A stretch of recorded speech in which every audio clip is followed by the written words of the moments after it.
اعوذ باللہ من الشیطان الرجیم، بسم اللہ الرحمن الرحیم۔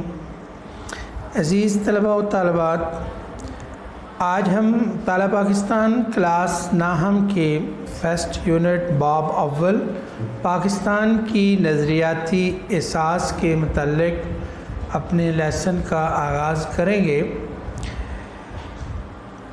اس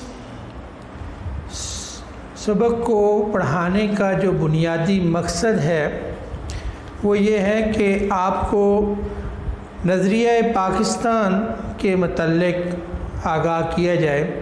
جیسا کہ آپ جانتے ہیں کہ پاکستان 20ویں صدی میں 14 اگست 1947 کو معرض وجود میں آیا۔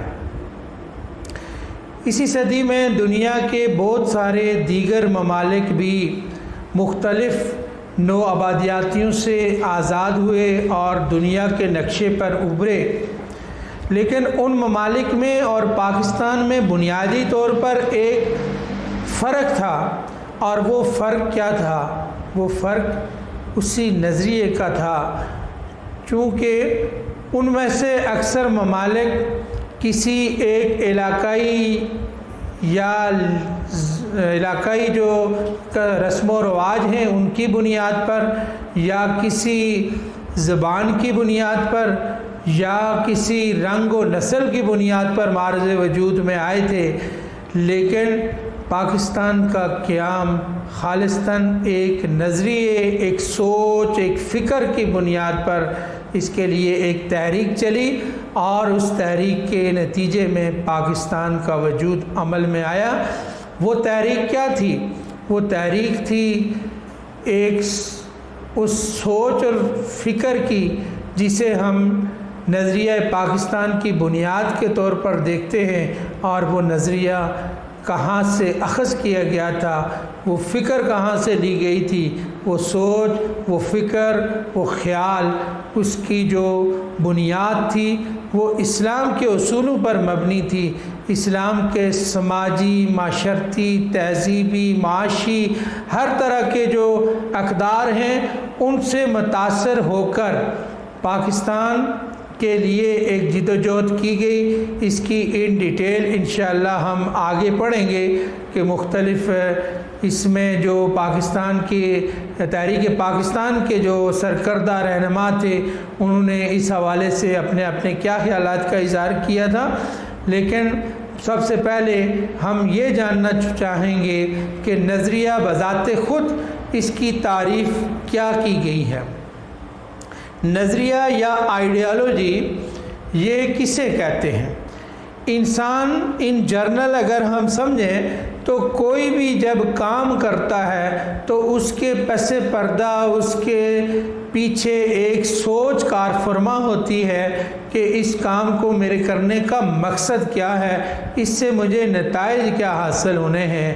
اس سوچ، اس فکر اور اس خیال کو بھی ہم بنیادی طور پر نظریہ ہی کہہ سکتے ہیں۔ نظریہ انگریزی کا جو لفظ ہے، اس میں جو انگریزی میں اسے اگر ہم آئیڈیالوجی کے معنی لیں تو اس سے مراد ایک ایسا ضابطہ یا پروگرام ہے جس کی بنیاد کسی فلسفے پر یا کسی سوچ پر رکھی جاتی ہے۔ انسانی زندگی کے مختلف پہلو مثلاً سیاسی، معاشرتی، تہذیبی مسائل کے لیے ہم اگر کوئی منصوبہ بندی ایک جامع حکمت عملی کو اپناتے ہوئے طے کریں، اسے بھی ہم نظریے ہی کا نام دیتے ہیں۔ اس کے علاوہ ہم یہ بھی دیکھ رہے ہیں اپنے اس ٹاپک میں کہ ورلڈ انسائکلوپیڈیا میں نظریے یا آئیڈیالوجی کی کیا تعریف بیان کی گئی ہے۔ تو ورلڈ انسائکلوپیڈیا میں نظریہ سیاسی اور تمدنی اصولوں کا مجموعہ ہے جس پر کسی قوم یا تہذیب کی بنیاد استوار کی جاتی ہے۔ اس میں یہ بتایا گیا ہے کہ نظریہ کسی سیاسی اور تمدنی، یعنی ان لوگوں کا سیاسی نقطہ نظر، سیاسی فکر اور شعور بھی ایک جیسا ہونا چاہیے، اور تمدنی یعنی وہ لوگ تہذیب و تمدن اور ثقافت اور روایات ایک جیسی رکھنے والے ہوں، وہ جس پر کسی بھی قوم یا تہذیب کی بنیاد استوار کی جاتی ہے اسے نظریہ کہا جاتا ہے۔